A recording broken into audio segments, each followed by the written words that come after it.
Backlog, welcome. Do me a solid. Hit the like button as soon as you're here. Leave a comment. Say rhubarb or something like that. I'm trying to get these live streams more frequently occurring. I'm trying to do them more often for you guys. And the best way to do that is if they start blowing up, start popping off and all that sort of stuff. So far, I've got a week's worth of stuff I wanted to talk to you about, like little shorts ideas I had that I haven't made. If this is the first time you're stumbling across me, I do live streams pretty sporadically. Generally speaking, a month or so in between them, but I had a bit of time. I'm procrastinating. We're going out for lunch today, and there's a couple of hours till we leave, so I figured I would jump on live, just quickly go through these things so I can start a new bit of paper for my shorts ideas, and encourage people, obviously, that are into the live stream or have come to the live to watch my other stuff as well, because my history videos are doing very well. Something I haven't written down is the comments on my Edith Cowan video. She's the chick that's on the $50 note in Australia. And, like, I've received several comments basically just being like, oh, well, she's a woman. Like, just sexist comments, you know? Like, the first one, like, oh, basically it doesn't matter. Saying, you know, like, that's what the person was saying is, oh, it doesn't matter. She's a woman, so she must have been brave and stunning and blah, blah, blah. And it's like, bro, take your shit somewhere else. Like, take it somewhere else. Edith Cowan was cool, you know? And, like, you're just projecting your nonsense, you know what I mean? And then the next comment, I got a comment this morning saying, like, oh, so basically she married into money and then used his money for her pet causes. And it's like, she invented the children's court. I'd hardly call that a pet cause, you moron. Like, oh, just say I'm sexist and I hate women. Or I'm an incel and I hate women, because it'll be less steps, you know what I mean? Like, there's no point talking shit about a woman like Edith Cowan on a video I've made about her. Like, that's not your audience, bro. But anyway, I hadn't actually written that down, but I saw the comment this morning and I figured I'd mention it. The first one I've got written here is Bronny James Nepotism, and I wanted to make a short about it, but then I hadn't, obviously. Like, this is the list. This is the list of things that I'm going to write, that I'm going to do shorts on, and then I don't, you know. But, in short, I don't actually care about the Bronny James nepotism stuff. Let me do this so I can put you down, and I don't have to keep holding you. Oh, hi. Hey, Fun Life. How you doing, bro? Like, I don't actually care about the nepotism of Bronny James being selected. Like, if I was an NBA superstar, I'd want my son to be selected as well, you know what I mean? Like, sing a birthday song for my fish. Happy birthday to you, happy birthday to you, happy birthday, dear Fun Life's fish. Happy birthday to you. There you go. Happy birthday to your fish. But, yeah, it's a whole thing. Like, straight up, nepotism is a good thing, in my opinion. I'm a dad of 2 boys, and you best believe I will be doing everything in my power to make their lives easy. And I don't begrudge the James family for doing that as well. You know what I mean? And it's not exactly easy. Like, Bronny James is, like, I don't think he is good enough to get drafted on his own. But he's Bronny fucking James. So you take that into account, and he's been drafted in it. He hasn't worked any less than anyone else being drafted. It's a skill thing, you know what I mean? Like, I don't think he's skilled enough to be in the NBA, but if they get to keep his dad on the team because they drafted him, then that's a win from their perspective. If he gets drafted because of who his dad is, that's a win for his dad's perspective and his perspective. Like, it's wins all round.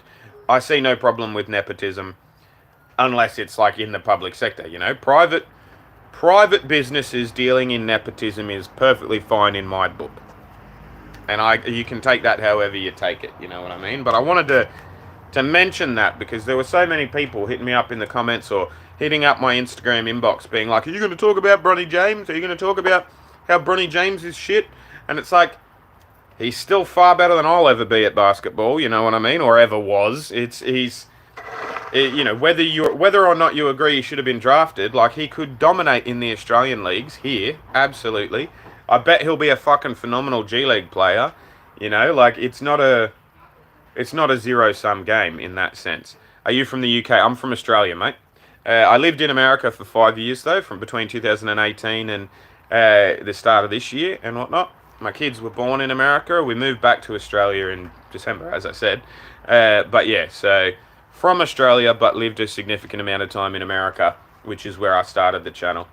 But yeah, Bronny James, in short, I don't really care about the nepotism with the James family, because, like, good on them. Let them. You know, like, absolutely. If somehow this YouTube stuff grows into a career in radio or acting or whatever, like, I have no plans for any of that, but I'm a very, you know, like, we'll focus on short-term passionate pursuits of short-term goals rather than, you know, long-term ones or whatever. So it's like, if I end up having some successful career in media, you best believe, if my children want to go do that as well once they're older, that I'll be pulling every fucking string I can. And that's the same thing, you know, like, I don't begrudge the James family. It looks like you love your kids. I do. They're amazing. They're phenomenal. They're the best. You know what I mean? Me and my two sons are the best. Where it's us against the world. The 3 Centauri boys, or the Centauri man and the 2 Centauri boys. It's a whole thing where we're living a good life. You know what I mean? And so I enjoy it, and they enjoy it, and it's a lot of enjoyment, and which is sort of what motivates me for a whole bunch of stuff, really. You know what I mean? Like, it's my opinion on the James family and on Bronny James and LeBron James and stuff stems from my opinion of my kids, and how, like, I'm absolutely going to be doing everything I can to make sure they're successful. And, like, that's, as far as I'm concerned, we shouldn't be talking shit about the James family for that. Hi, where in Australia are you? What part of the States were you in? I'm in Florida. Well, congratulations. Thanks, mate. Currently, I'm in a place called the Wollondilly in Australia, which is about halfway between Sydney and Canberra. Maybe a little bit further north than halfway, actually. A couple of hours, like an hour and a half south of Sydney as you're driving. About a half hour after all the toll roads end. Down the Hume Highway in New South Wales. So closest capital Sydney is Sydney, to where I am at the minute. In America, I was in Western New York. We lived in Niagara Falls, right near the border of Canada. So, like, Buffalo area. You know, did a couple of trips down to New York City and stuff, and around and over to Rochester and stuff. But yeah, for the most part, we're in the Buffalo area in Western New York, or upstate. I mean, you don't really count that as, like, it's upstate, but it's west. You know what I mean? But you know what I'm saying about.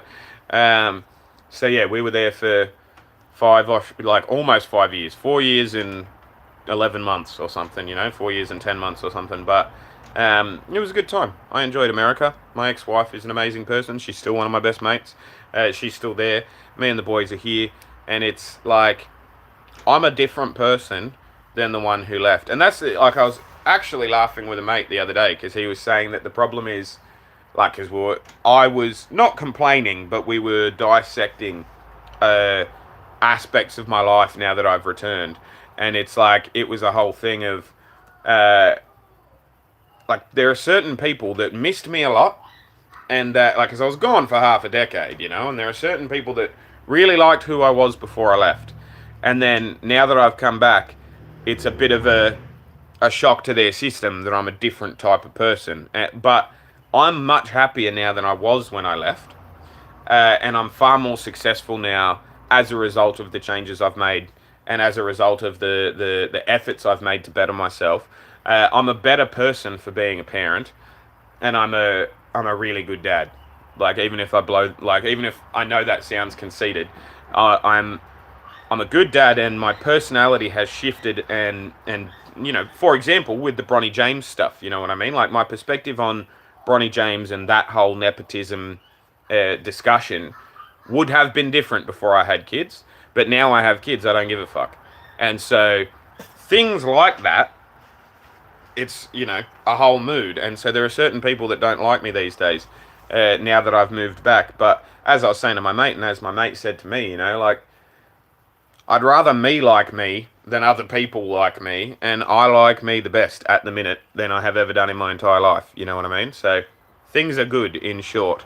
Aussies on my bucket list, go Bills. Yeah, absolutely go Bills. I reckon the Bills are, like, people are sleeping on the Bills this year because we traded Stephon Diggs, but we didn't even use him in the second half. He's a fucking diva. We didn't use him in the second half of the year. You know, you look at the stats, he got something like 500 yards across the last 5 games, you know, like, across the last 6 games. Sorry, like, not 500.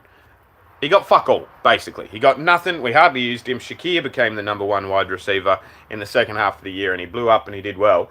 And, like, I genuinely believe this is Josh Allen's year. He's going to, you can call it now. We'll call it now before the season even starts. At 11:30 a.m. on the 7th of July here in Australia. I think Josh Allen wins the MVP this year. I think Shakir goes for over 1,000 yards receiving. I think Keon Coleman, the new draft pick that the Bills drafted, I think he'll have a really good first season.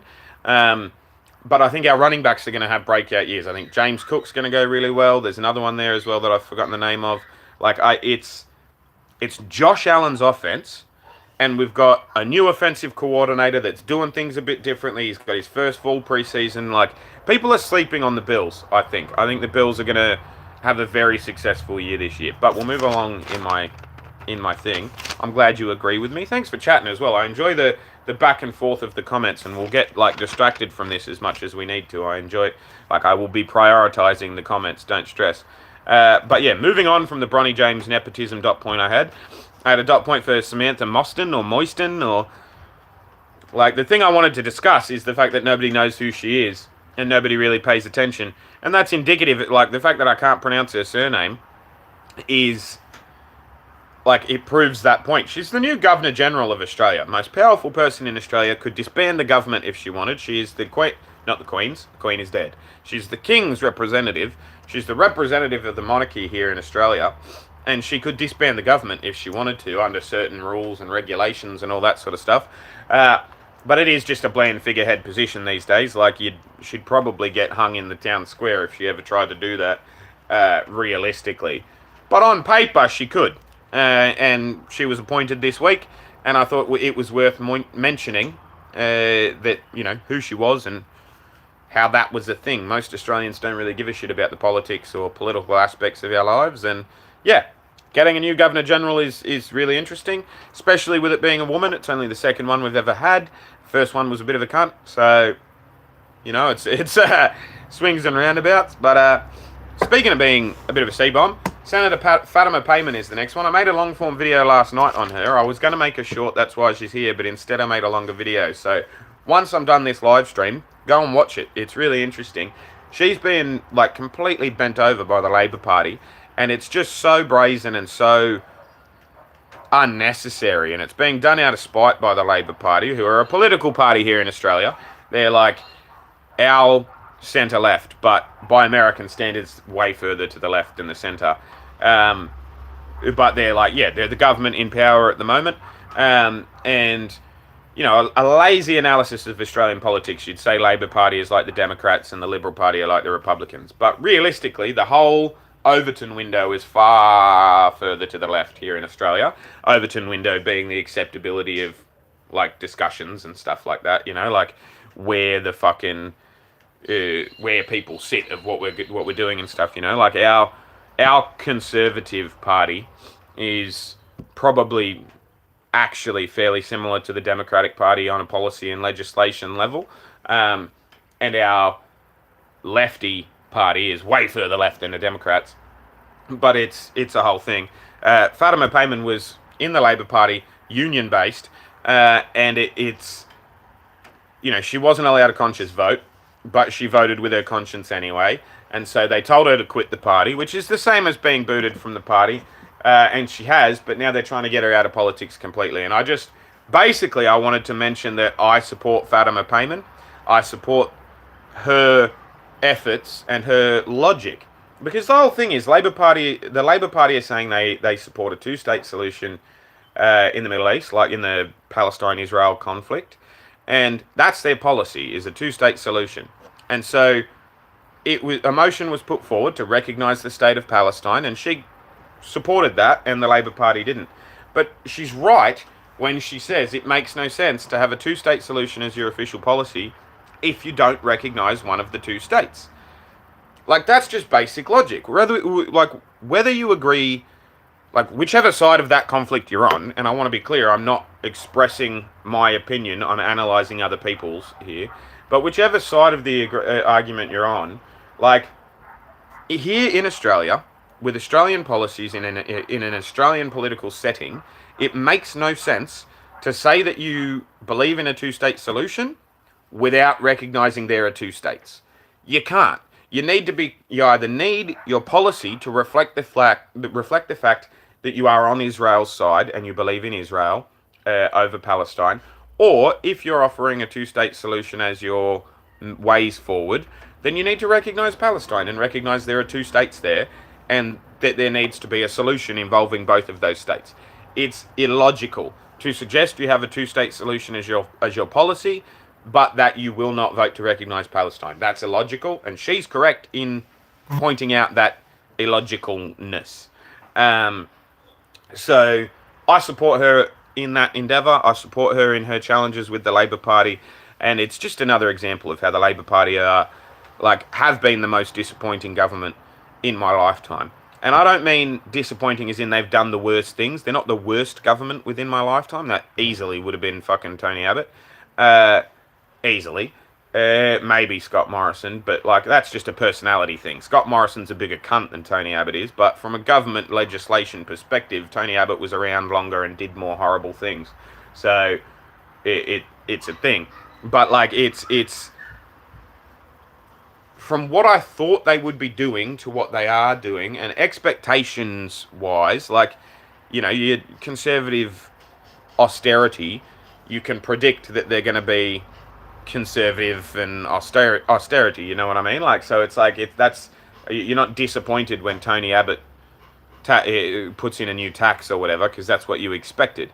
But you are disappointed when somebody like Anthony Albanese comes into power, the first Prime Minister ever to have lived on the dole, the first Prime Minister to come from a single mum household, you know what I mean? There are so many different things where you go, fuck yeah, this guy's going to have it out for he's going to go and he's going to support the little guy, and he's just been such a turncoat, such a fucking Isildur at the foot of the mountain dick, that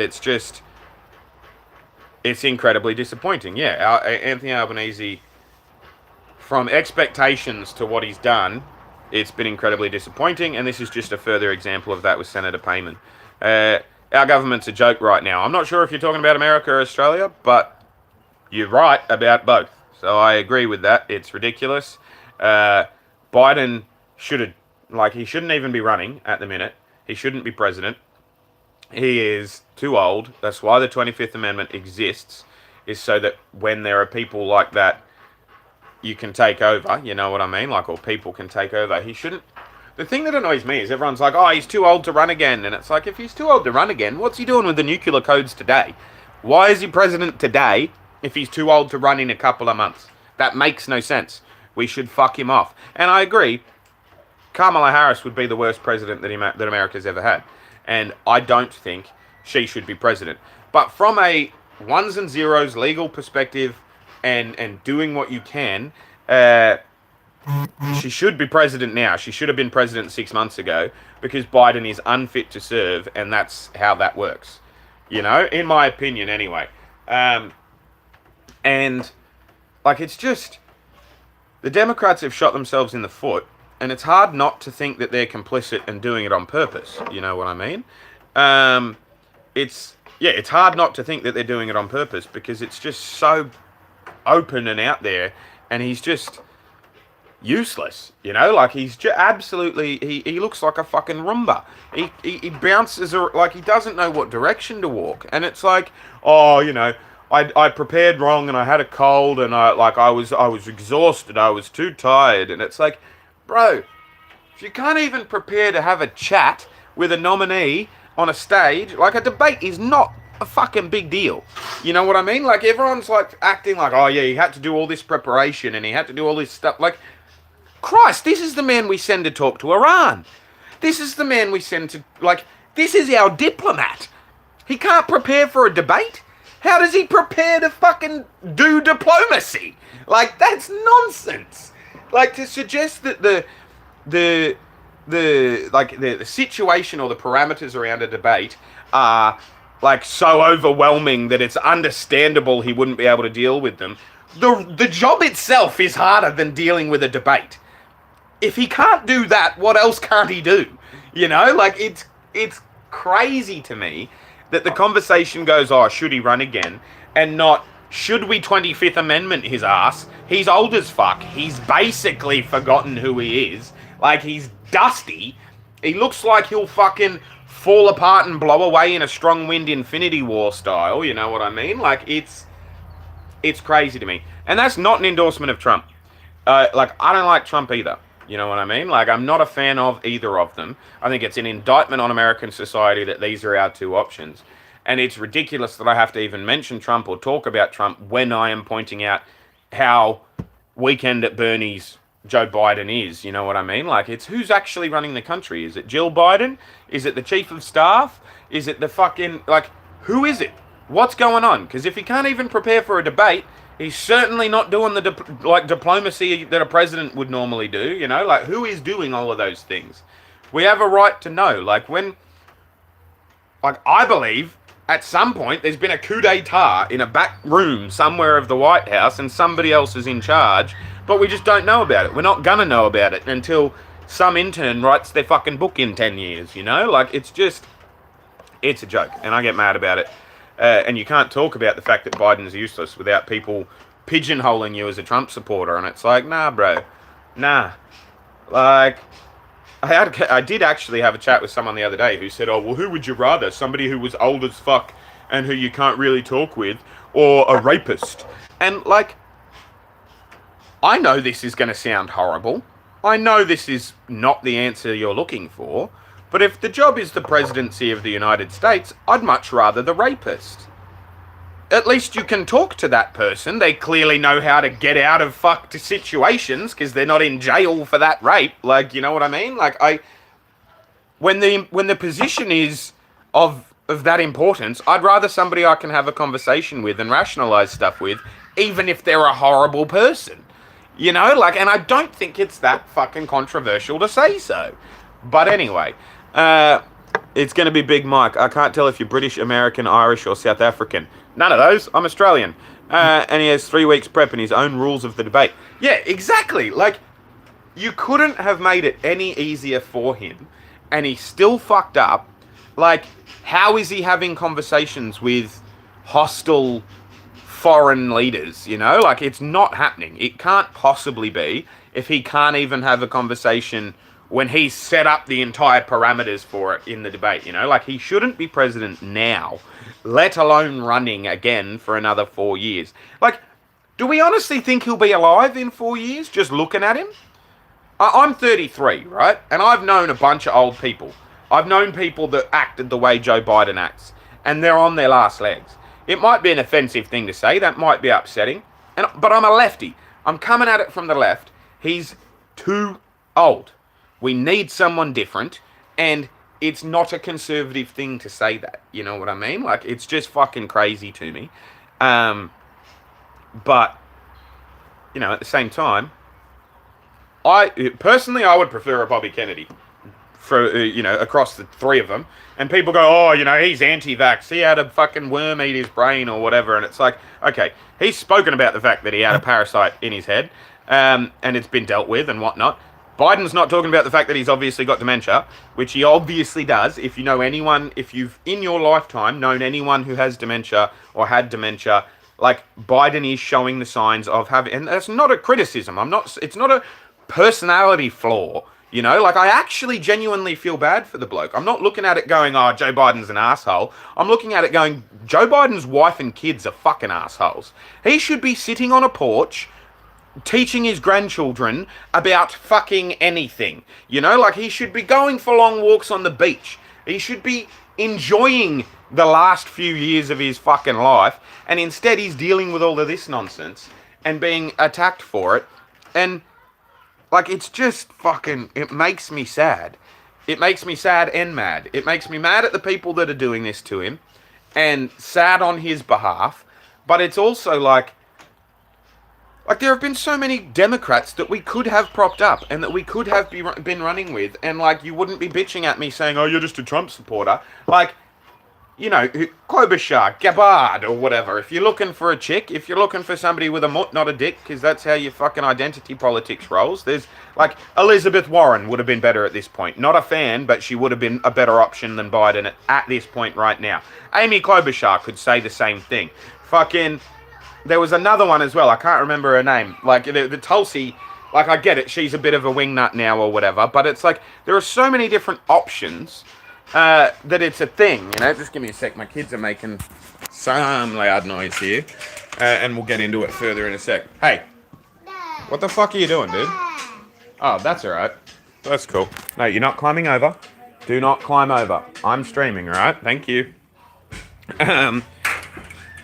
Like, it seems so absurd to me that this is the best we've got, apparently. Joe Biden is the best option we have, and I just don't believe it. Like, you know what I mean? Like, I think it was that Young Turks fuckwit, Senk or Cenk, or I've never said it. I've never heard it said out loud because I don't watch his content.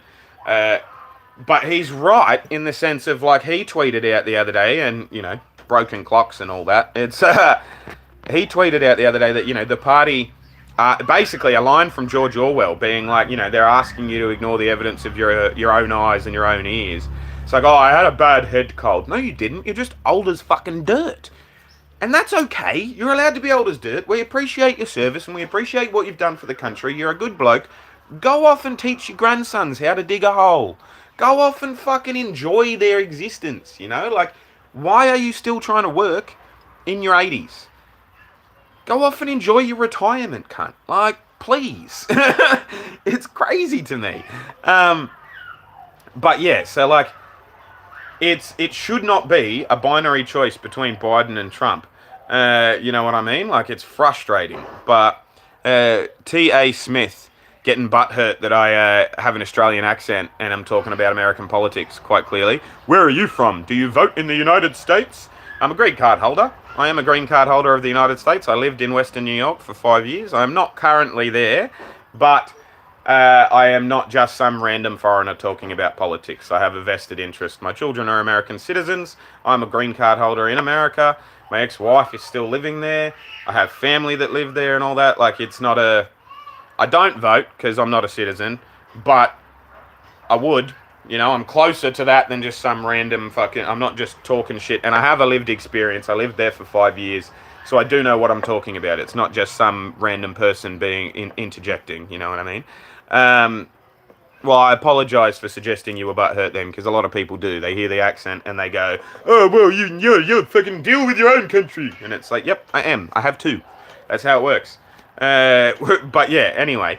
But do old person things. Yeah, exactly. Like, go off and do old person things. Be an old person. It's okay to be an old person. I'm not talking shit. It's not a character flaw that you are old, but it is a character flaw that you don't realise it. You know, like, that's it's, you shouldn't be the guy arguing with your kids when they try to take the car keys. You know what I mean? Like, that guy is an asshole.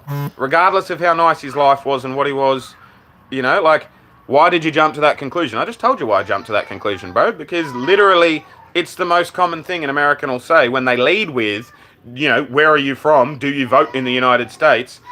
It's like, you know, that's the obvious perception is people being like, oh, foreign accent. If you don't like it, go home. If you don't like it, go home. Like, that's literally 9 times out of 10 how it is when you lead with that sort of a question as your first interaction, bro. That's why. It's sort of a 1 + 1 = 2 type thing, you know? Like, it's very rare that you would start a conversation like that and then not be going in that direction. But as I said, if that's not the direction you were going in, that's fine, and I apologise for assuming so. I'm not sure what other direction you could have gone in from those questions. Like, if I'd said to you I'd never lived in America, what would you have said? You know what I mean? So, like, let's move past it. But, yeah, I didn't even have a dot point to discuss the American election here. I don't know I can't remember how we ended up on it, but Joe Biden is not the answer. I don't think Trump should be president, and the reason I'm so mad at Biden being the only other option is because of that fact. I'm not supporting Trump by saying Biden's old as dirt and shouldn't be the candidate. But it is a fact that he is old as dirt and shouldn't be the candidate. You know, as I said earlier, I'm a bigger fan of Bobby Kennedy than both of them. And, you know, you'll put me in a pigeonhole for that, whoever's watching and whoever determines that that's the case. You know what I mean? Like, it's of those three options, I think he's the best option. There's got to be another option out there that better, like, you know, in a perfect world, it would be none of the three of them. You know what I mean? In a perfect world, we'd have a candidate that was actually good for the job. Like, I still think Andrew Cuomo should be president in next season. You know, like in the next season. Lol, I just read a comment about the New York Rangers and my brain went, like, the Democrats fucked themselves over when they got rid of Andrew Cuomo for being a dude. Like, what did he do? Hit on someone he worked with. Okay. Like, like he's the governor. You know, like he literally did nothing other than work. Especially during the COVID pandemic, he was literally back to back to back every single day for like a year and a half or something with those fucking press conferences. Like, where's he supposed to meet someone to get his dick wet? They're all consenting adults. He hit on her, she didn't like it, he didn't do it again. But we're gonna fucking get rid of him because he's a bloke that fucking likes sex, you know? Like, it's a joke. I think Andrew Cuomo would have been a much better off option for the Democratic Party this election. And who knows? Maybe 4 years is long enough for people to get over the fact he has a dick and likes to use it. And maybe in 4 years' time, he will be the Democratic nomination. I think in 4 years' time, probably AOC will, because she'll be eligible. And that's the fucking vibe the Democratic Party are going with. But, yeah, I think Cuomo would do much better than Biden or Kennedy at this point in time, but he's not an option. So, of the three options, I think Kennedy is the best option. But that's sort of like saying, you know, between getting kicked in the face, kicked in the dick, or having a 3-year-old stand on your pinky toe, like, I'm going to pick this 3-year-old standing on my pinky toe. I'm not going to fucking enjoy it. It's not my preference. I'd much rather no one do anything to hurt me. But out of those three options, I'd rather the least bad, you know? And I think, genuinely, that Bobby Kennedy Jr. is the least bad out of those three options. But we'll move on, and I'll read some more comments. Drew, I think it says Duries, but I know you mean Drury. Poor off-season. Sam Carrick and Riley Smith don't move the needle. See, that's the thing. I'm not sure we need to move the needle in the off-season, the New York Rangers. We won the President's Trophy, right? We got all the way to the conference final. Hey, what's going on, dude? Why are you shouting? What's happening? Here, let me turn this up. Remind me, I'm coming back to the Rangers. Don't stress. Like, I think people are overreacting about this off-season. Just throwing that out there. I think we had a fantastic off-season in that we got rid of... we could have had a fantastic off-season in the fact we could have got rid of Trouba's contract, but I don't mind that we didn't. He's hanging around for his wife. They need to stay in New York for her residency and whatnot, and like, a contract's a contract. If you didn't want him to have that fucking no movement clause, you shouldn't have let him have it in his contract. That's how it works, you know what I mean? But I think, genuine, like, and I won't stay on the Rangers long because I know the president discussion we're having is a good one too, but like, I genuinely think there is better wiggle room at the trade deadline for the New York Rangers, because then only, you know, half the teams out there are actually looking to buy and get the good players. We're not having to compete with people who are overpaying. And you have a better understanding of how your season's going, what you need as a result of injuries and stuff. I genuinely think we will be bigger players at the trade deadline than we were in the off-season. And I don't think we had enough of a gap we needed to bridge to do things dramatically in the off-season. I think Chris Drury did a smart thing in not stressing and not worrying and not going over the top during the off-season, and because we're good enough. You know, we won the President's Trophy, we just need slight tweaks. We don't need big, huge ones. I was unhappy that Gaudreau left, but you get him. Carrick is basically Gaudreau, except he's better in the regular season, and he's cheaper. So Gaudreau's a good off-season, like good post-season playoffs player, and I'll miss him in the playoffs, but you get more for your money from Carrick, and it's less money, so I'm happy with that. And same, Riley Smith, it's It's a slight tweak, not a big one, but I'm a big fan of I think we've done well, personally. The needle didn't need to move that much. That's what my perspective is. I disagree we needed to move the needle, and so I'm glad we didn't overreact. Do you still watch any NASCAR? Shane Van Gisbergen, a guy from New Zealand, won today. Yeah, I was talking about that with my old man. He won in the Xfinity Series, right? And he's going to be racing in the Cup Series at the same track that he won his first race on last year, maybe? I don't know. I haven't watched a lot. I'm not going to lie to you. I enjoy it. I like seeing highlights, but it's fallen off since I did all those reactions. I've only got a certain amount of time to watch enough things, you know. I've been watching a lot of lacrosse. I've actually been watching a lot of the WNBA this season. Angel Reese is a fucking babe. Cameron Brink was like, but she hurt her knee, so we don't see her much anymore. But yeah, it's like, I sort of fluctuate with my sports watching and stuff, you know. What part of the US are you in? Currently, I am in the Wallandilly, which is in New South Wales, Australia. But Western New York, so upstate, Buffalo region, Niagara Falls and whatnot was where I spent 5 years and where I will be going back to when we go back there. Also, where are you from is my standard live stream first question, just so I have an understanding of where people I'm watching in the world. Makes sense. I just have a curiosity about where live streamers are. That makes sense, man. You're all good. I apologise if we got off on the wrong foot. But yeah, so I'm from Australia. I grew up here. I've lived here most of my life, except for the periods where I lived overseas. I've done a lot of travelling. I've seen a lot of the world. I've slept for at least one night on every continent on the planet, minus the poles, you know. Every populated continent on the planet I have been to and slept in, which I think is cool. Not many people can say that. And yeah, I am an Australian, and I'm currently living in Australia with my dual citizen sons, who are American and Australian citizens. They were born in upstate New York, though, or Western New York, Niagara Falls, Buffalo region. And yeah, so that gives you we moved back here about 6 months ago. We started that process when the white supremacists shut up the grocery store in Buffalo, because that was our grocery store, and it was a little bit, you know, confronting. It was a whole thing. We weren't there. It wasn't something that affected us literally face to face or anything like that, but it was our grocery store, you know, like we'd been there the day beforehand. The guy was going to shoot up black people and mixed race people, of which my ex-wife and children are, you know. My ex-wife is black, my kids are mixed race. Had we been there, they'd have been targets. And so my ex-wife said to me, you know, you could take them to Australia where there's gun control if you want. And I said, fucking A. And so we started that process, and here we are now. They were always going to go to school here because my mum's involved, like heavily involved, very high up in the Board of Education for our state.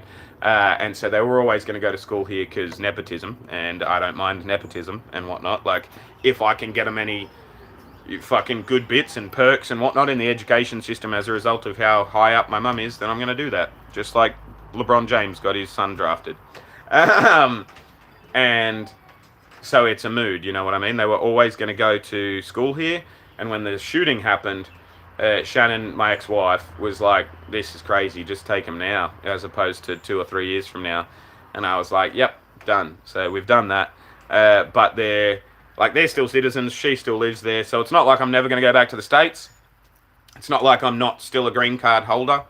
The States are a big part of my life, an important part of my life, and that's why I get like triggered and annoyed when people are like, oh, you're Australian, you can't talk about American issues. And it's like, my kids were born in America, I was married in America, I have a green card to America, and like, your First Amendment, which applies to me as well, says I can say what the fuck I want, you know? So it doesn't actually matter that I'm a foreigner, because I'm not quite, but I am at the same time, you know? Like, depending on where I am, I'm either an Australian or an Australian American. If I'm in America, I still classify myself as American contextually, you know what I mean? And I advocate for American causes globally. I think it's the second best country on earth behind Australia. It's, you know, there's a lot. It's cool. I don't mind America. I think people talk shit about it, but I think it's the global force for good, and people talk shit about it too much, you know? That being said, I'm going to talk shit about it more. I've talked shit about it for 40 minutes. I'm going to talk some more shit about it too. But yeah, it's a thing. Squid, missed you, bro. Hey, Larry, how you doing, mate? Yeah, he's running tomorrow as well. Fort Knox, Kentucky here. I'm from Pennsylvania, but I'm in North Carolina on vacation right now. Ooh, nice. It's a pretty beautiful area, North Carolina, from what I hear. So there are no guns at all in Australia. C. That's an interesting discussion. There are guns, but crazy people can't get them. Which is a massive generalisation. But we had a massive fucking shooting down in Port Arthur in 1993, where this, to put it bluntly, super autistic dude went and got a bunch of guns, filled up his his truck, with a bunch of guns and ammo, and then went round a national park shooting and killing anyone. And he killed 30 odd people, injured 100 or so. It was the world's biggest single shooting, mass shooting for ages. Survived the test of time until Vegas, last year or the year before, whenever it was, at that country music concert and stuff.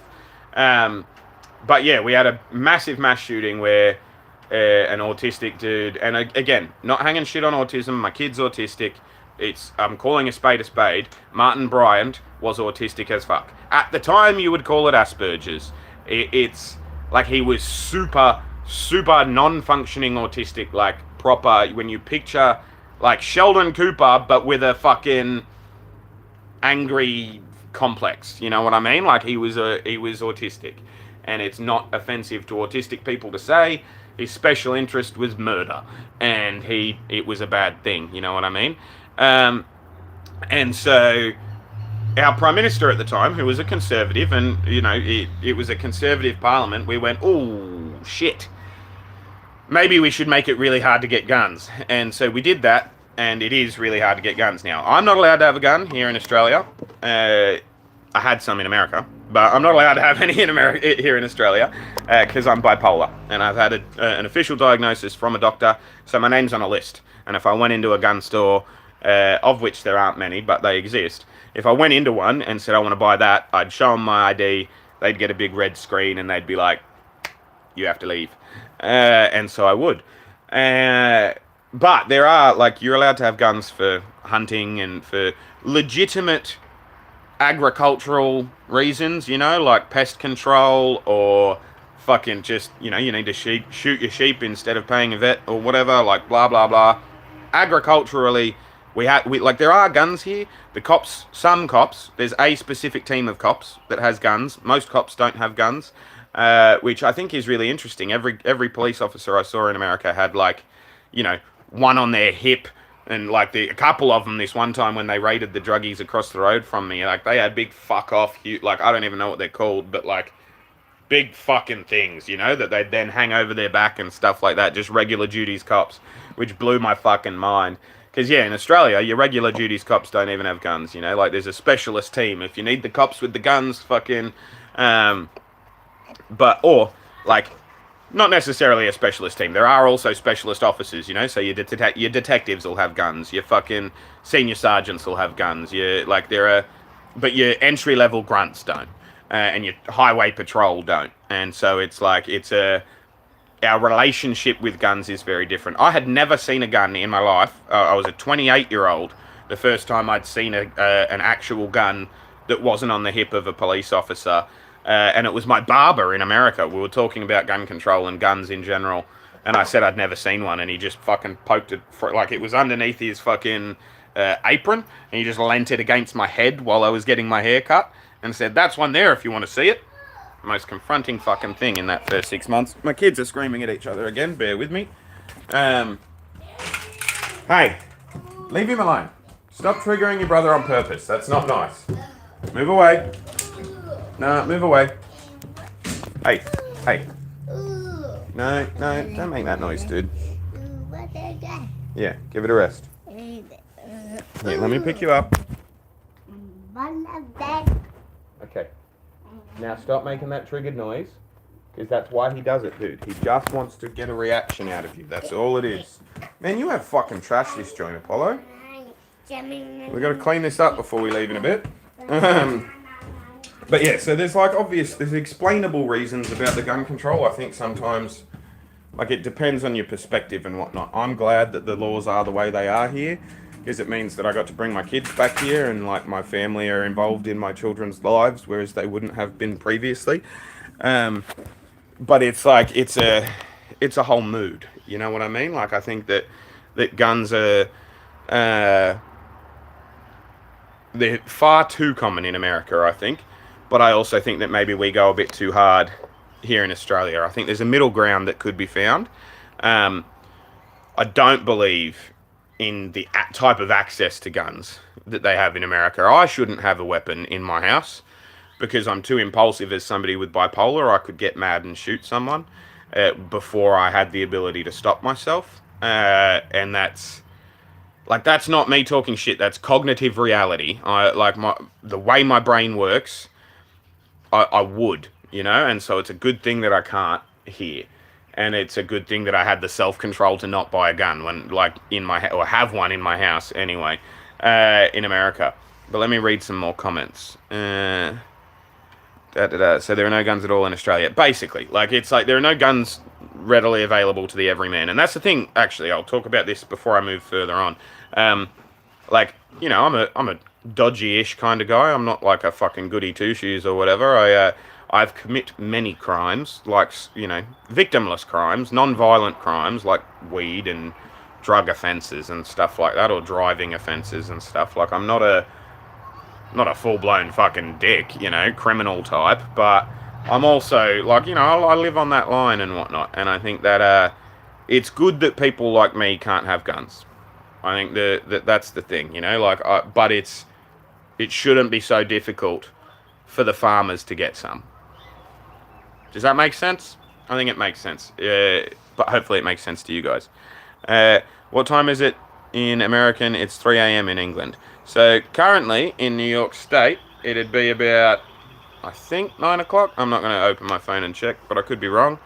9:57 for me right now, so it might be 10. I'm not sure. What happens if you're caught with a gun in Australia? Jail, bro. Jail. For a lengthy period of time. Well, depending. There's lots of different things, and the people that are allowed to have them get random spot checks, and they've got to be stored, like, outside the dwelling in a gun locker, separate to the ammo, and all that sort of stuff. So it's like, if I was, if the cops just came and raided my house and I had guns, I'm not actually sure specifically what it would be, but they would investigate, like, where the guns came from and who they were supposed to be with rather than me. They'd get in trouble too. Whoever sold it to me would get in trouble. There'd be lots and lots of issues. Very high fines to pay and jail time.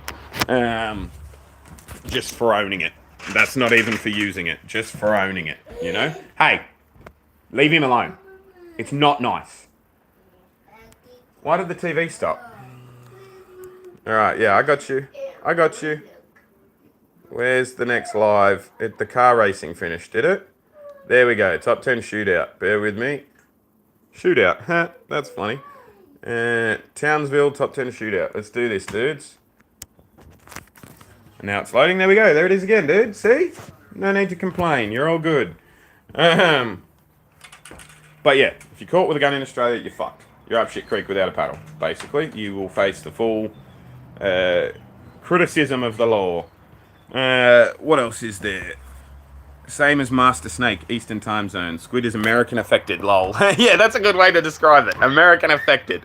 I got 3, carry a 380 daily. See, I don't even know what that means, man. Like, 380, is that like the size of it or whatever? Like 380 millimeters or something? I don't know. The Second Amendment in America is different since it has absolutely nothing to do with hunting or livestock. Yeah, and like, see, the thing I think it's a very interesting interpretation of the Second Amendment that everyone gets to have a gun. Like, because the wording is well-regulated militia. Well-regulated militia. Regulated. That doesn't mean carte blanche. That doesn't mean everyone gets one. Well-regulated militia means a bunch of people that you've like, that's the police. That's the fucking, like, that's not just carte blanche, everyone gets one, in my opinion, in my interpretation, although I understand the Supreme Court has interpreted things differently and they're far smarter than I am and have far more qualifications. I'm not saying it should be this way or that way. I'm just saying that the words as they're written, to me, don't indicate everyone gets a gun. They don't indicate that the Founding Fathers thought everyone should have a gun. I don't think so, personally. but I understand smarter people than me disagree, so you know what I mean. Barber, good stuff, tough business. Yeah, he was a good dude. Fuck me, these kids, man. They're just like trolling each other. My youngest likes getting in the face of my eldest. Man, leave him alone. Hey. He is trying to watch the racing. He's trying to watch the racing. Stop being a little asshole, please. That's enough. Leave him alone. Don't be a dick. Oh, man. 2 kids while trying to stream. It's a thing. I'm going to wrap the stream up relatively soon. If you haven't hit the like button already, do me a solid and hit that like button. It really helps me out algorithmically. And, like, if you want to share and hit copy link, you don't even have to send it to anyone. But if the computer thinks you did, it's good for me. I'll finish off this list real quick, and then I'll come back to the comments. Australian legal waters extended. I expect we're going to have some beef with China relatively soon as a result of that. Like the fishing waters and the legal waters, we've extended them around the little islands we have, like, up near Asia, which, if you don't know geographically, like, Australia is here. If you imagine this is a global map, right, which this is a pretty good tattoo of Australia, like the borders are all accurate and whatnot. But, like, you know, New Zealand is over here, Papua New Guinea is here, Asia is, like, here. It's not that far. It's not that fucking far.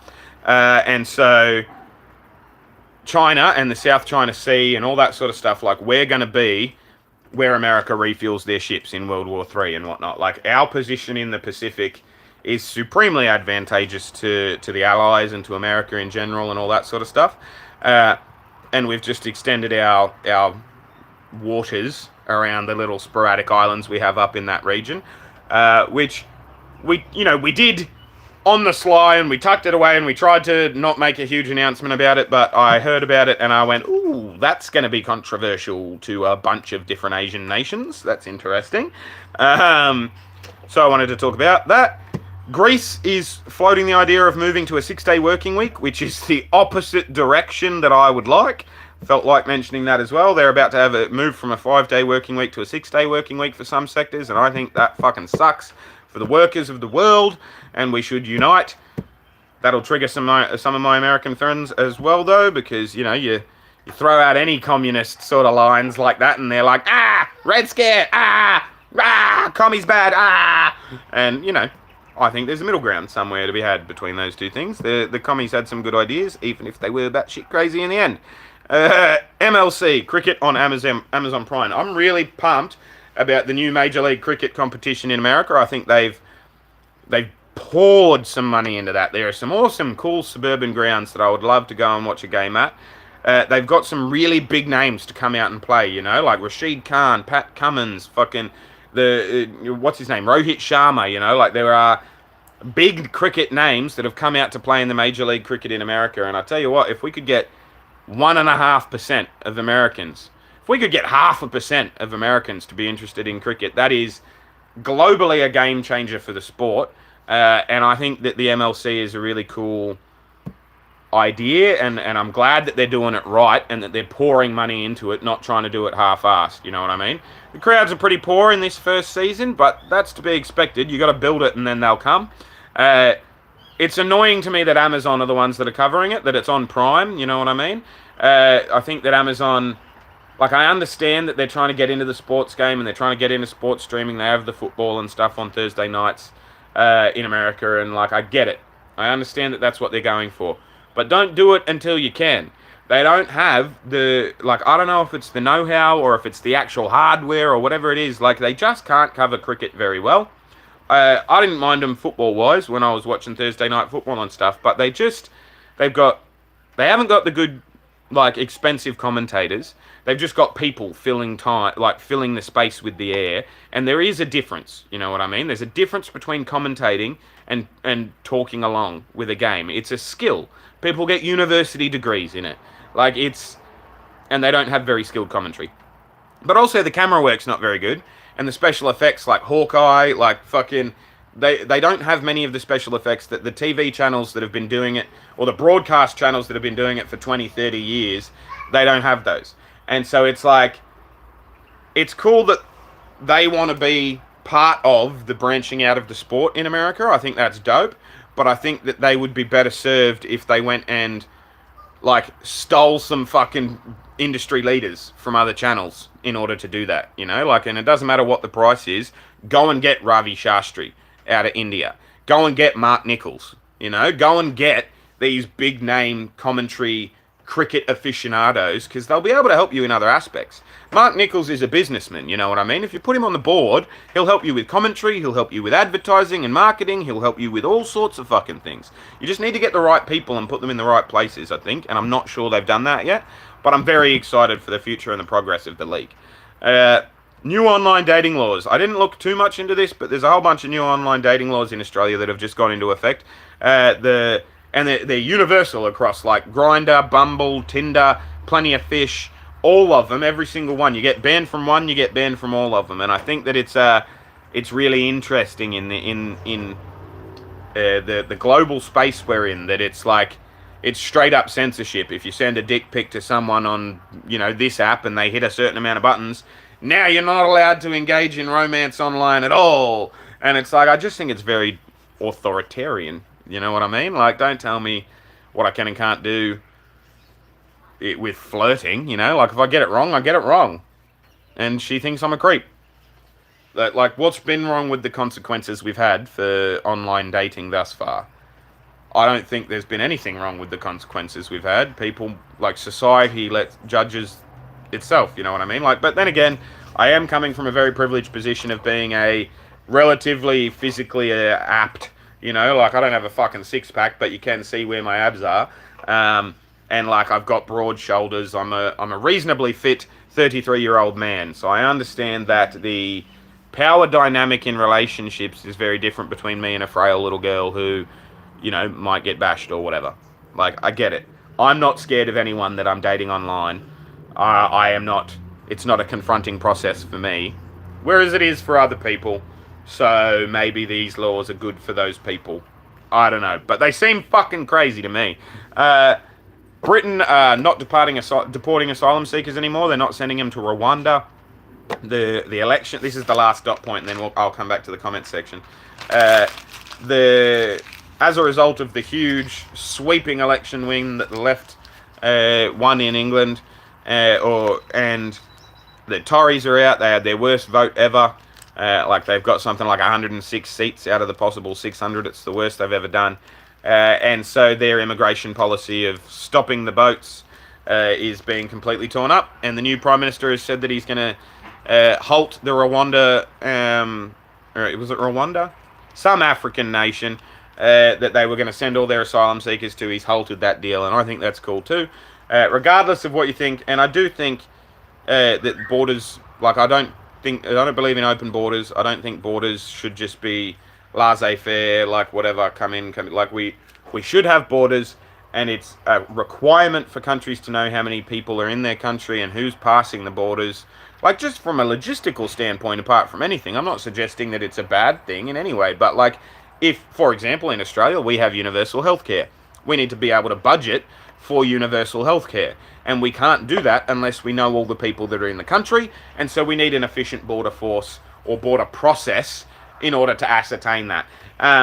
There are many other reasons why we need to know who's coming in and who's going out, and why we need to say, like, we need to be able to say, no, you can't come in, to the fucking horrible aspects. You know what I mean? Like, that's... And it shouldn't be controversial to say that. Like, that's just logic.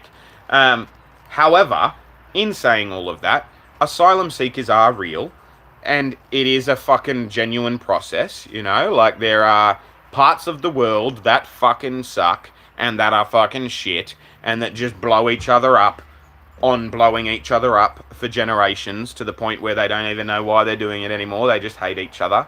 And, like, absolutely, if you want to flee one of those fucked up places in the world and come to our awesome country in Australia or America, because they are fucking awesome, I understand why you'd want to do that. Because where you're coming from is a shithole, and where you're going to is not. That's basic logic as well. And I'd like to be able to help you in that endeavour. Most human beings, I think most human beings are cool. I think most human beings are good. I think at our innate level, or at a base level, we are good. And it's, you know, you see a fucking person drowning in a lake, your first instinct is not, oh, sucked into them, or, oh, that's unfortunate. It's fucking, like, we have to remind people not to jump in to save people when drowning. There are signs on boats, on beach sides, on fucking pools. Like, we have to remind human beings, don't put yourself at risk to save that person. That's fucking cool. We're a cool species. We're dope for that, you know? Like, we want to help each other, and helping asylum seekers is it's a natural thing for humans to want to do. It's a natural thing for us to do, and it's a commendable, good thing for us to do it. Unfortunately, there are some dodgy cunts out there that use it as a ways in. You know, I'm not sure there's ever been any documented cases of people deliberately going, oh, I'm going to pretend to be an asylum seeker and then blow up this building. But there are rapists and murderers that have been asylum seekers and stuff as well. So, like, we do have to ascertain if you need our help before we give it. We've got to figure out whether you're lying or not, because some people do lie. And I imagine, as an asylum seeker who's not lying, that would feel pretty shit. But it's the way it's got to be, you know?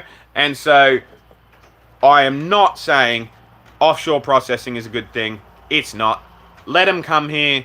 We'll figure it out once they get here. If they genuinely are in need of our help, we should fucking give it to them. And if they're scumbags that don't need help and they're pretending in order to facilitate some ulterior motive, then we fuck them off. You know? But we should be doing that process. And we should be doing it where they arrive for the ease and efficiency of the process. And so I was very happy when the Australian government changed our policies from offshore detention. And I'm very happy now that the British have as well. In short, that's what the dot point was. So, let me go back up. A well-regulated militia. The right of the people to bear arms shall not be infringed. Yeah, exactly. A well-regulated militia. That's not that's not individual. The people, we're the people. All of us, right? So the people doesn't mean individuals in that document as far as my interpretation goes, because we, the people, is a collective statement, and the people are a collective. Sit down, dude. You're annoying your brother. Sit down.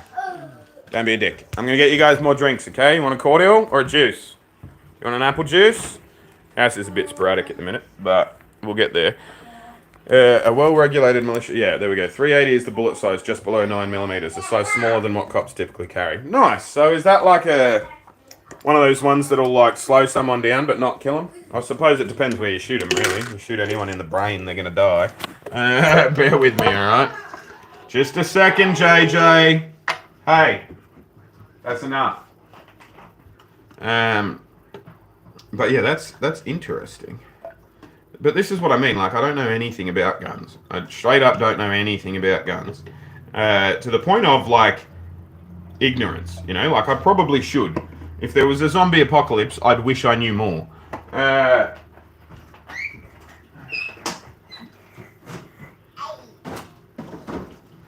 To be honest with you, though, my zombie apocalypse plan is mostly getting good with the other people, you know? Like, I've got all sorts of friends that can do all sorts of things, and all I can really do is talk, but I'd like to think that there's a role in someone's zombie group for me as a diplomat, you know, as the guy that fucking... Like, I'm pretty good at intimidation, too, I'm not gonna lie. I can't back it up very well. I'm not a very violent person. But if you don't know me, you don't know that. And I'm pretty good at being intimidating. I said to one dude, like, who was getting in my face at the bar last week or the week before or something, he said, do you want to go? Like, as in, do you want to fight? And I said, mate, if we fight, your grandchildren will quiver at the sound of my name from the beating I give you. And he fucking... Like, he just looked at me. And I was like, I don't know if that was intimidating or, like, funny, but... And, yeah, we ended up having a beer. But it was a whole thing. I'm not bad with words, but that's about it, you know what I mean? But, yeah, guns I'm horrible with. 380 is a bullet size just below... Yeah, there we were. The comma and then the right of the people to bear arms shall not be infringed means a lot. Don't forget that part. See, again, that's your interpretation. The people does not mean individual people. It's a collective of everyone, and a well-regulated militia within that collective is the police. Like, that's it's selective interpretation on both sides, and I interpret it much differently to the way it's been interpreted. Lol, we like unions also. Yeah, I'm a big fan of unions. So you said you're near Buffalo, New York. Are you a Bills fan? And if so, what do you think about Diggs and Gabe Davis trades? Gabe Davis is shit. He's a shit player that was only ever made to look good by Josh Allen, and you'll see that this year. He's not a number 2 wide receiver in the NFL. He's not a number 1. He thinks he's a number 1, and he got bitter that he wasn't. He's shit. He drops the ball more often than he catches it. He's a shit player, and I never liked him. I'm glad we traded him. We got more than we should have for him, because he's not good enough to be in the role that he's in. Stephon Diggs, I'm glad we got what we got for him. I think turning him into the picks that we turned him into was good. We could have lost him for a whole lot less. And I think we're able to spread out that money better across the defense, realistically. Rasul Douglas needed a bunch more money. We've got him for another year or so on the Green Bay contract, but we're going to need to sign him to more money. And I think not having Stephon Diggs as a focal point will spread out our offense more. We're going to play in more in the corridor. We've got Dalton Kincaid and Dawson Knox, two really big, really good tight ends. Like, we're fucking huge, in fact, on offense. Like, we've got something like, 4 or 5 players over 6'5", which is crazy. But it's a good thing, you know what I mean? And I think we're going to be throwing a lot down the middle this year. We're going to be playing a more tight end focused corridor sort of game. And I think Shakir will end up having a better career than Stephon Diggs. I know that's a big call, but I think Shakir will break out this year. I think our tight ends will do really well. And I think there's room for surprises in the wide receiver room. I think Keon Coleman will have a good first season.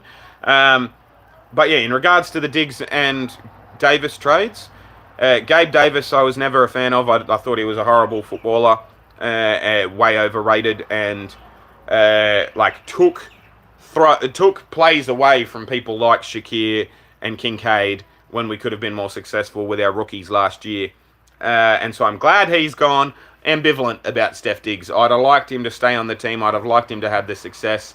But he's a diva and he talks himself up more often than he actually performs at this stage in his career. His mouth is more successful than his hands are. And there's a time and a place for that sort of play and that sort of player. And I think at this point in Josh Allen's career, he doesn't need a wide receiver like that. He needs some young guns trying to prove a point, like your Dalton Kincaids, Khalil Shakirs, Keon Colemans.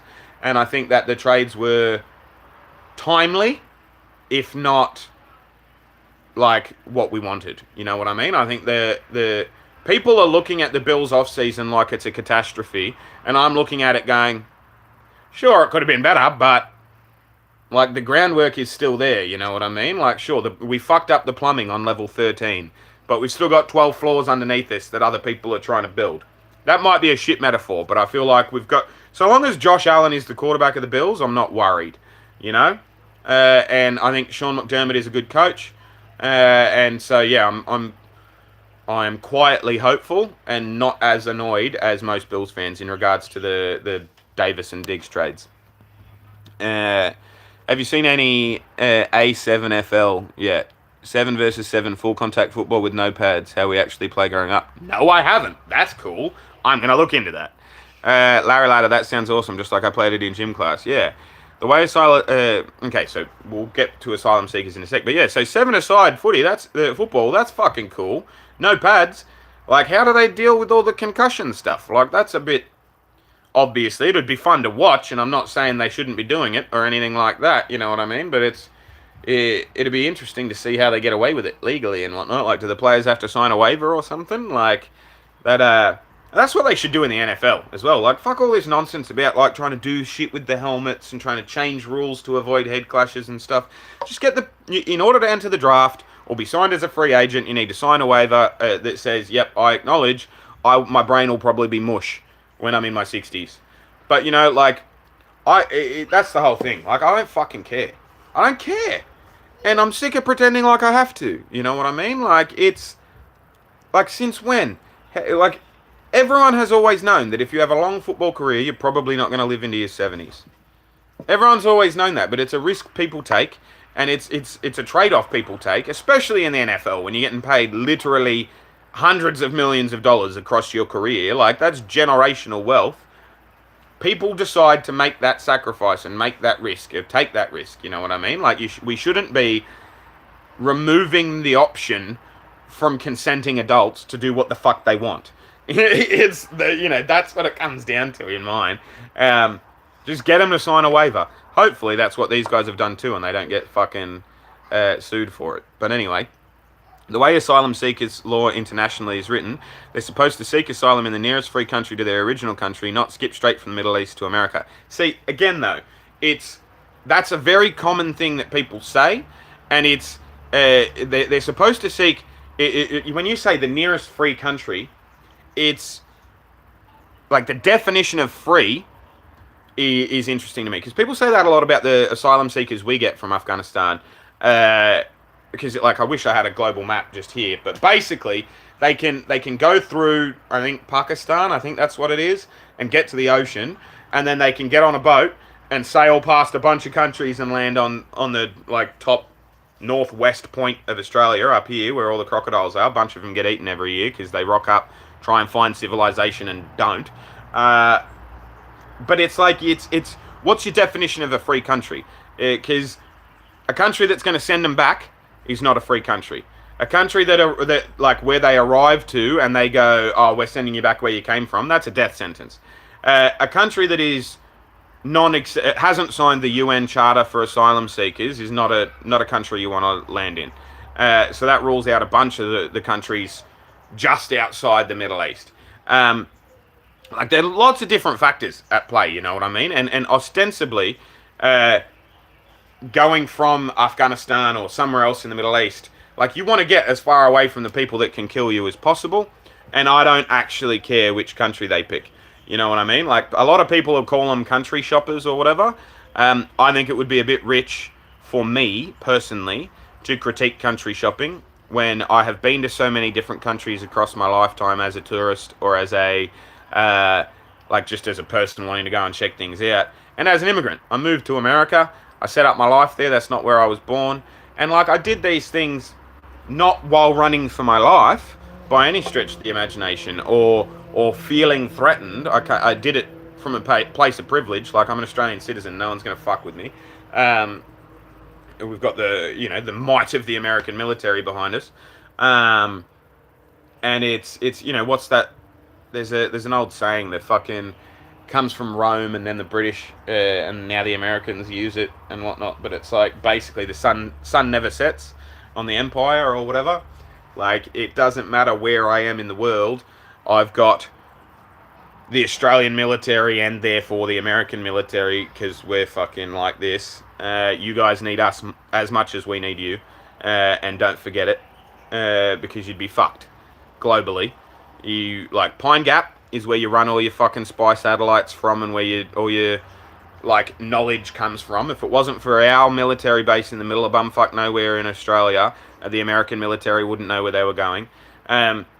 We've got fueling stations up in the Northern Territory and in Sydney and in Perth. Literally, you would not be able to fill up your ships on this half of the planet at all, let alone anywhere, if it weren't for us. We have a symbiotic relationship, the Americans and the Australian military, and a lot of people sleep on that and don't realise how important the Australians are to the American military. And yeah, you might call it fucking bravado, you might call it big dick energy, you might call it whatever you want, but I know for a fact that if I'm taken hostage somewhere or whatever, there will be people I don't even know who are trying to get me back. Just by virtue of where I'm from and who I am. And so I've never had to worry about any of that sort of stuff. But I imagine if I did have to worry about that sort of stuff, I imagine if I was running from something like a government, if it was flipped and I didn't have that assuredness,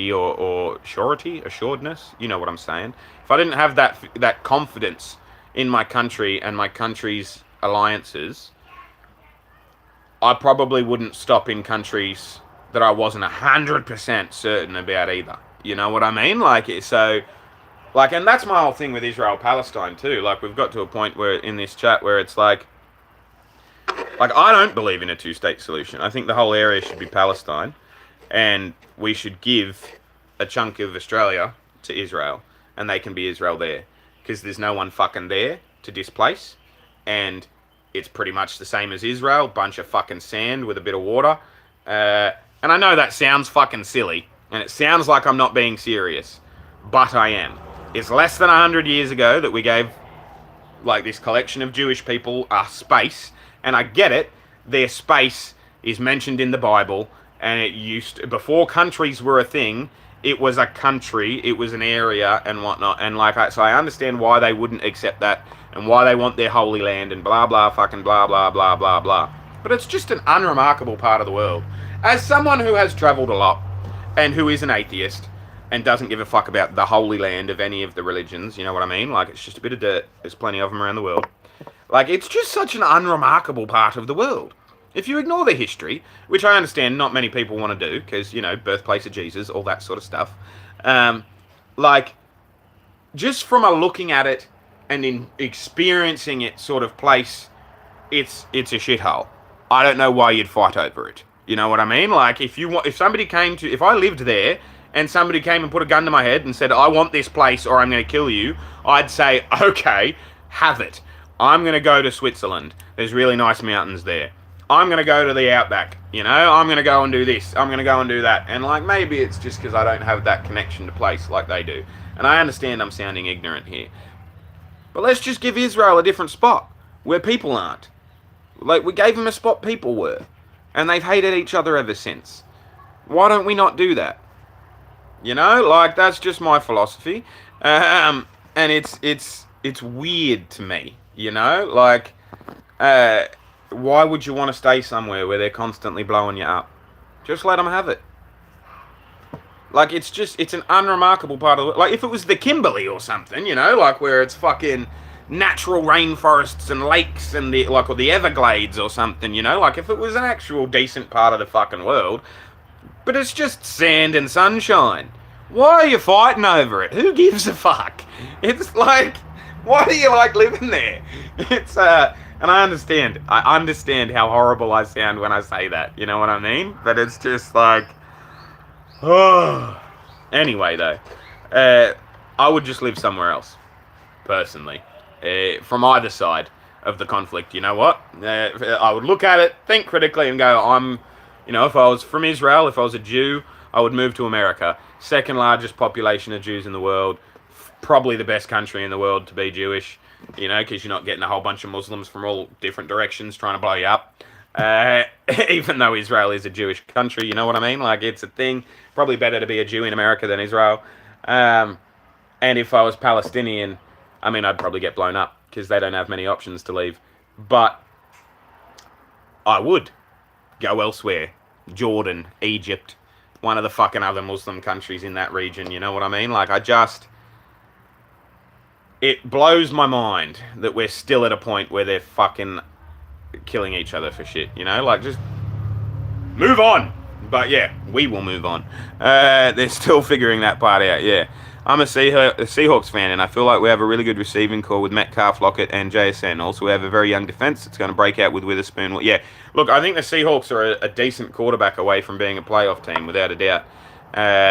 Lol, let's unionize against concussion awareness. Kidding. Well, yeah, basically, like, it's a thing. Like, concussion awareness is fine, and spreading it, like, sure, I'm sure there are people out there that got into football without realizing that their brain might be fucked as a result or whatever. But, like, the thing that annoys me most about the concussion conversation is fighting in hockey. People try and get rid of fighting in hockey because of concussions, when it's like, more people get concussions hitting their head on the ice or on the boards than in fights. You know what I mean? Like, you rarely even get a headshot in fighting in the NHL. They're just fucking swinging at each other, and maybe they'll collect the helmet, or maybe they'll get a bit of, like, there's hardly any concussions that actually come out about as a result of fighting in the NHL, but they occur. Like, they're still trying to get rid of fighting, and it annoys me. You know, like, I think that I understand this is probably the most ignorant thing I have ever said in my life, but I just don't care about sports people and concussions. I don't. It's a choice you make. We're all consenting adults. They're consenting adults, and they've decided that my kids are freaking out. They've decided they don't care. So I don't care either. And that should be a viable option, you know, for sports people. Hey, that's not nice. I know what you're doing. You leave him alone. Lay down, drink this, and leave your brother alone. Stop triggering him on purpose. Whoa! Just slipped. Here, drink your drink. Stop staring at him, dude. He's doing it on purpose. Honestly, my youngest bullies my eldest, and it's like sometimes I just want to say to my 4-year-old, you know you're twice your size, right? Like, if you're that concerned with what he's doing, just fucking thump him and he'll stop. Like, I'm not gonna do it because I'm his dad, but you're his brother. Brothers do that sort of thing, you know what I mean? Like, if you're that concerned, don't shout about it and make it my problem. Just fucking punch him. Like, he'll stop. That's bad parenting. I know that's bad parenting, though. But yeah, like I just don't care, you know, about concussions. I think it's a non-factor. If sports people want to play, let them play. And like, sure, maybe we push the draft back a couple of years. Make it be someone in their early 20s as opposed to somebody that's a teenager, so their brain's fully formed before they make that decision or whatever. You know what I mean? But like, I'm sick of sports getting fucking annoyed. Sports getting ruined by, you know, fucking namby-pamby people who probably were never able to be successful sports people anyway, deciding that they know better than the sports people who have made their own decisions for themselves, you know? I think it's frustrating. But what are we saying? I'll ask again, since you missed my other comment. If communism's so great, why is there mass migration to so-called capitalist countries like the United States and the UK and not communist countries? Because of resources, man. That's pretty easy. Like, that's pretty simple, because there's less communist nations. And I don't recall ever saying that communism was so great in the first place. I think there are a lot of ideals in regards to communism, like the fucking social safety net and society and whatnot. I am I would probably describe myself as a democratic socialist, not a communist. But I understand that in America those two things are considered very similar, even though they're definitely not from an actual political theory standpoint. In America, I understand that you talk anything far enough left and it's automatically communist or whatever, you know what I mean? So like, I am wary of being tarred with that brush, but there are a lot of positive things that come, you know, mandatory minimum wages, children's court. Like, there are all sorts of things that have been instigated in communist countries and adapted by capitalist countries that are good adaptions. You know, I think that we're only as strong as our weakest link socially, and so it behooves us to not make sure our weakest link is as strong as it can be. What's the point of having a collective at all if we're not going to look after the little guy? That's my opinion. That's a rhetorical question. I'm not trying to piss you off or anything like that, you know what I mean?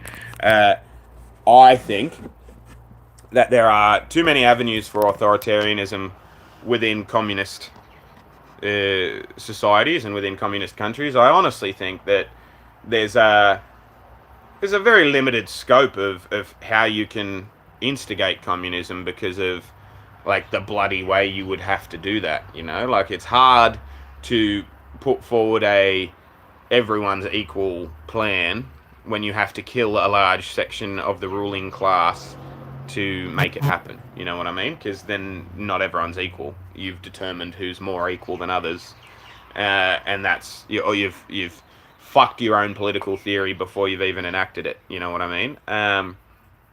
But Marx said that you need capitalism in order to get to communism, and that, you know, that the conditions capitalism brings about naturally endear people to a communist sort of society, you know what I mean? What was it that Engels wrote? The capitalists will sell us the rope that we use to hang them with, which is, like, it's interesting theory, but you look at it and you go, Engels and Marx, you know, like, Marx would never have been able to write a thing if it wasn't for Engels, and Engels would never have been able to provide him with that money if it wasn't for the fact that his daddy owned a factory, you know, like, oh, who should own the means of production? My dad, so I can write some books. Like, okay, mate, you hypocrite, you know what I mean? Like, it's, so I'm with you. It's, like, in practice, there's never been a successful communist country, or truly communist country, you know what I mean? The USSR, was it Trotsky or Lenin? One of them probably would have been better than Stalin, and the other one would have been worse. It's been a long while since I read about the Russian Revolution or the October Revolution and stuff. So it's like I'm working on old theories since before I changed as a human being and became a dad and whatnot. So who knows? Maybe my opinion would be different if I reread the theories now and whatnot. But it's like, I think people they hear the words and they decide they don't like them. You know, when it comes to communism or when it comes to communist theory. But as a historian, I am acutely aware that it's only, 4 or 5 grandmas. You look at a lifetime, a grandma being roughly 70, 80 years old, it's only like someone's grandma's grandma's grandma until we fucking, before there are countries. You know what I mean? We go back to monarchies and kingdoms and stuff like that. It's pretty much only 4, maybe 5 grandmas, and I am not open to, that's the wrong way of putting it, but I'm aware as a species we're probably not done shifting and going as we go, you know what I mean? And I think that we may be either in the dying stages of capitalism or the dying stages of our fucking species.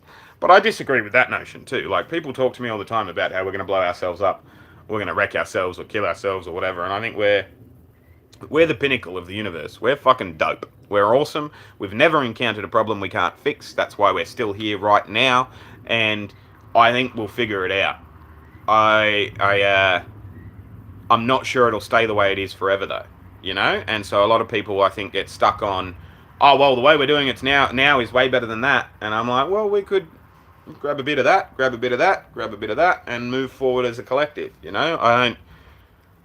It's the same thing as Trump derangement syndrome.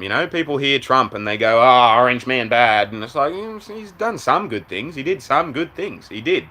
That's not a fucking lie. It's not hyperbole to suggest. As an immigrant, I preferred living under a Trump presidency than I did a Biden presidency. I left because of how difficult the Biden presidency made it, and the Trump presidency didn't make it any more difficult or less difficult than it was before. And it was a straight up and down, I knew where I stood with Trump, whereas Biden lied to me a lot. And so a lot of people go, like, on the left, which is where I come from, go, oh, Trump bad, rah, and just get stuck on it. And a lot of people on the right go, oh, communism bad, rah, and just get stuck on it.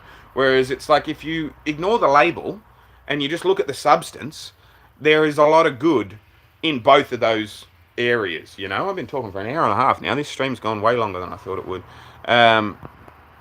Australia's in the Five Eyes for a reason. Yeah, exactly. Alright, I gotta go. You have a good one, man. See you, Master Snake. You were gone for ages before I said bye, but if you're watching this in the backlog, catch you later, bro. Fighting in hockey is part of the culture. They make the decision to play. They know the risks of concussion and, well, risks of any injury. If they choose to play, they've made their choice. Yeah, that's effectively my perspective across all sport. You've decided you're going to play. If your brain's mush when you're an old person, like, them's the breaks, kid. You got to be a pro sports player. One could argue with the proliferation of neoliberalism amid a framework of postmodernism, any social organisation is more vulnerable to personality cult than before. Yes, that's true. That's a very succinct way of putting it too. It's interesting that you put it like that, because it's like, again, I think you need a certain cult of personality. You need people to trust you. You need people to come and just by default believe you'll do what you say you'll do. And what's the saying? Power corrupts, and an absolute power corrupts absolutely. Albo. I would have picked Albo as being the best lefty prime minister in the history of Australia before he was elected, and he's just been such a great disappointment.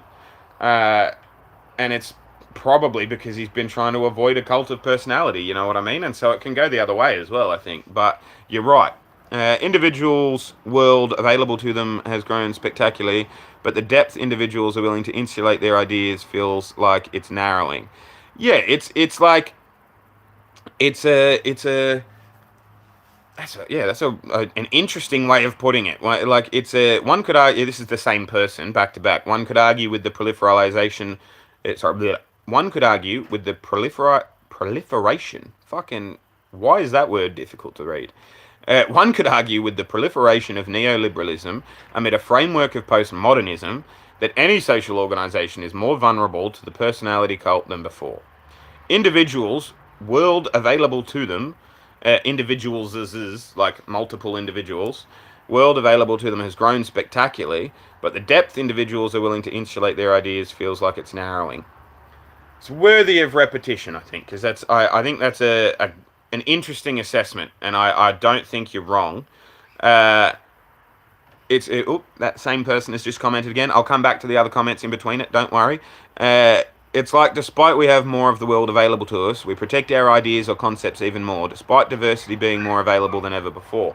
You are right, but I think it's like we're in a transitional phase. I think, you know what I mean? Especially with the advent of the internet and with things like cryptocurrencies or like niche areas of the internet, subcultures, for lack of a better term, you know what I mean? Like, there are people. I actually was incredibly surprised the other day when I noticed Hank Green had put out a political statement on Threads, and somebody commented, "Who the fuck's this guy?" And it was like the sheer fact that this person genuinely had no idea who Hank Green was. It blew my mind, because I was like, "You're living in a different country to me." Like, that's like not knowing who the Secretary of State is. That's like not knowing who the Minister of Defence is. Not knowing who Hank Green is on the internet in 2024. Like, we're living in a different world. And I think that the algorithms do play into what you're saying there, because everything is super open to everyone to learn about everything, but no one does, because everyone's so entrenched in their own space.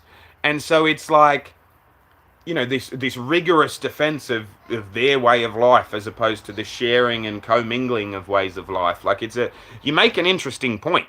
It is an interesting thing that we are closer together but further apart than ever before at the same time. But I'm not sure it's true, like, because again, like, my lived experience, I was several months in Tanzania, several months in Cambodia and stuff, like fucking all different parts of the world that I've traveled through and spent time in and done all different things. And like, I'm not sure, and there have been a great many number of fellow lefties who just don't want me to be a part of their cause, evidently. But there are a great number of lefties who tell me that's because I'm privileged as a white man that I'm able to do all of those things. But I don't remember checking in my dick at the door at any of those points, you know what I mean? Or like, fucking, like, there certainly wasn't privilege with being a white dude in Tanzania. They called me Mzungu, like, which just means white person in Swahili. Like, I didn't have a name while I was there. That's how bad it was, you know what I mean? And like, Tanzanians especially have a lot of reason to not like white people, given the resource theft from the area and whatnot. But it's like, there are more avenues for people to live comfortably and live freely and travel and spread that than there ever have been. And I think that as a collective, we are doing far better than we ever have done. But we just have to remember that we're pack animals and that we're communal animals, you know what I mean? Like, the individualistic Homo erectus died out. We need people to look after the fire while we're sleeping, etc., etc. But we'll go back. What's the difference between communism's common ownership of resources or the Australian Aboriginals' no one's ownership? There's not much. There's not much difference, I don't think, other than the like, I guess you could say the responsibility of maintaining it. From a philosophical outsider's perspective, if everyone owns something versus if no one owns something, you're more likely to look after it if you have some ownership of it. You know what I mean? But it's a good point. There's not, from a ones and zeros standpoint, there's not much of a difference between no one owning it and everyone owning it. And I actually think there is a lot to be learned from the Aboriginal cultures in Australia that we still haven't. especially with land practices and environment and whatnot as well. But we've got too many resources here to actually engage with them, because they'd tell us to stop mining. From a government perspective, like if there was a voice, that would be one of the first things they did. Stop digging the uranium up. But we have to. Our country kind of depends on it economically. What's up, man? Hey, Chris, how you doing, man? 100% agree with the hockey fights take. Thank you. It's like, despite we... Oh, yeah, I read that one. Kenneth Williams Sr. Hello, mate. We're both seniors. I am a senior as well. My son has my name. Online echo chambers. Yeah, that's effectively what I was saying. What time is it? Oh, shit. It's 5 to 1. I'm going to lunch in like 10 minutes. I'm going to get my kids ready and then go. So I'm going to wrap this stream up. But it was super lovely chatting with you guys. I really enjoyed this. This stream went for way longer than I anticipated it would. And yeah, next Sunday, we'll do it again. We'll do weekly streams on Sundays from now on, okay? So next Sunday, we'll do it again. I'll write a bunch of stuff I want to talk about during the week, and we'll meet here same time next week. How's that sound? Thanks heaps for everyone engaging in the comments and chatting with me. This has been a really cool back and forth. If you haven't hit the like button yet, please do me a solid, because it really helps me out algorithmically. Consider giving me some money if you want. There's YouTube membership and Patreon. It's not like something I desperately need you to do. I'm doing pretty alright financially at the minute. But, you know, everyone likes money. I'd always like some more if you'd like some more as well. What do you do for work? This. I'm a single dad who looks after the kids full time. Like, their mum's in a different country. And so, you know, I am a single dad that gets support payments from the government. But often I don't actually get those payments because I have to report the income that I get from YouTube. And like Instagram and Patreon and social media and all that sort of stuff. And sometimes, some months, I do better than others, and they don't pay me anything because they don't need to. So, yeah, that's what that is. This is what I do. But I appreciate you guys. I'll talk to you more next week, and I'll talk to you more as I upload other videos and stuff as well. But I'll see you when I look at you. You'll see me when you look at me. Thanks for watching. Ending the stream.